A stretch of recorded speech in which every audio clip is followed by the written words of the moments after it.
Yo, what is good, my anime people? What is good, yo? It feels like I just talked about this show not long ago, but let's talk about it again. Episode 8. Um, Weirdly enough, this show has really garnered a lot of attention through just means of its own, like storytelling, just like how quickly things move, how slow it moves sometimes. And this week's episode is truly one of the episodes that kind of give me a middle ground.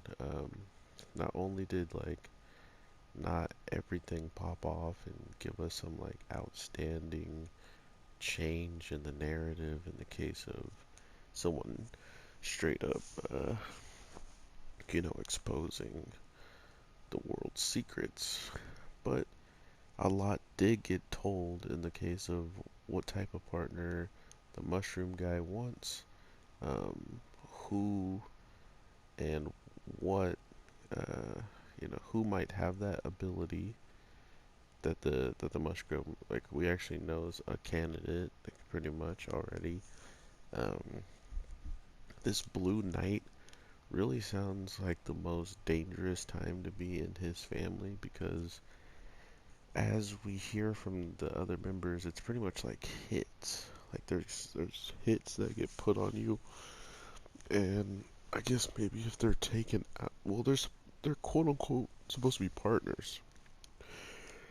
So why are they trying to kill certain people? And it brings me back that the conversation that Shin and his main girl has, his main partner, just telling each other that she reads one paper and says like this guy's still alive. I'm gonna have to pretty much change up my partner for the night, which maybe just means a partner to fight with. I don't know. I think they're being vague with the term partner in these things, so I'm just interested in seeing how or why it's set up this way, including if they all know what's going on.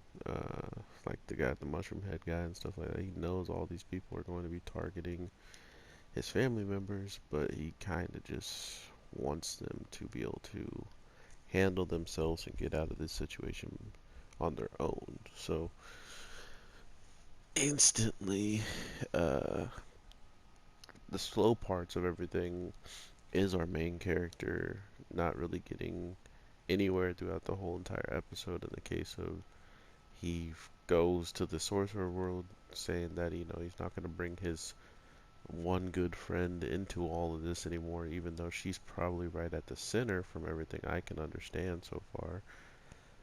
Almost even to the case where she might have been the person who, has some type of connection with all the deaths and stuff. But from what we see, we almost get a clear explanation as to um, who actually killed him.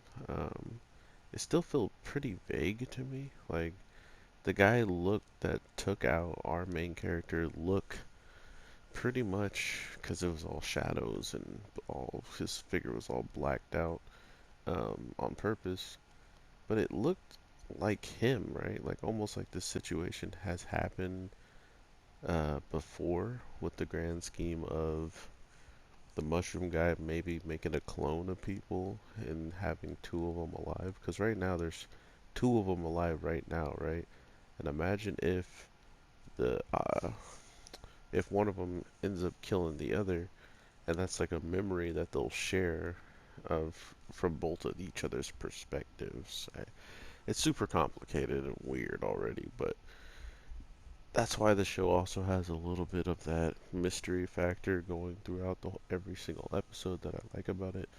Um, but yeah, these hits, these people pretty much attempting to get into the Blue Knight and go far as to being partners or whatever. Our mushroom guy knows for a fact that if you try to become partners with the dog, which it had a nice stack of papers and applicants for the dog, he was going to take care of them personally as well. So I am honestly just looking forward to seeing what the heck pops off.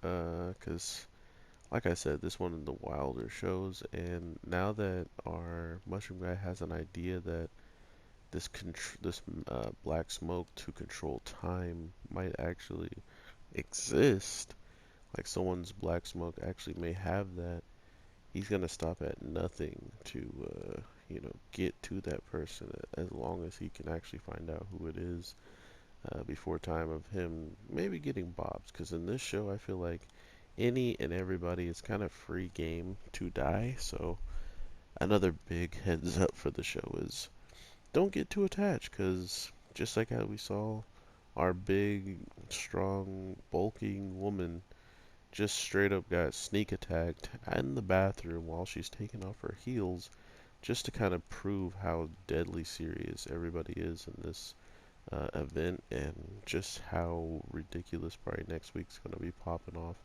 with people willing to attack someone who can easily heal themselves if you don't hit her in the right spots and take out any ways of her using her black smoke. So overall, I think this show is going to continue to do quite amazing.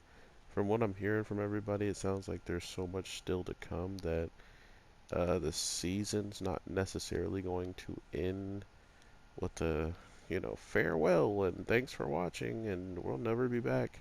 If if Netflix or whoever is holding this license wants to continue to go forward, right? As long as that continues and we get that, we should be fine. But yeah, I'm enjoying it. I hope you guys are as well. The animation was probably the worst I've seen throughout all the seasons. I think this was maybe the worst. Some of the worst animated moments in the show. Seriously, season so far. Just because of little tiny spots that I was catching while I was watching it. I was just kind of put off.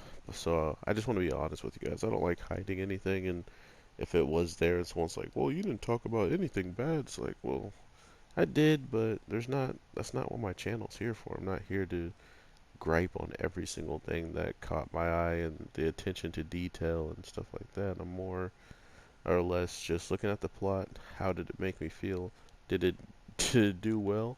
Did it do bad? And what will be the next steps for the next episode? So, with all that being said, everybody, I hope you're having an amazing day, night, evening, whatever the case may be. I am your boy, the Anime G, and I will definitely talk to you sooner than later. I don't know about Boruto, so yeah, it's gonna be a big wait and see for me.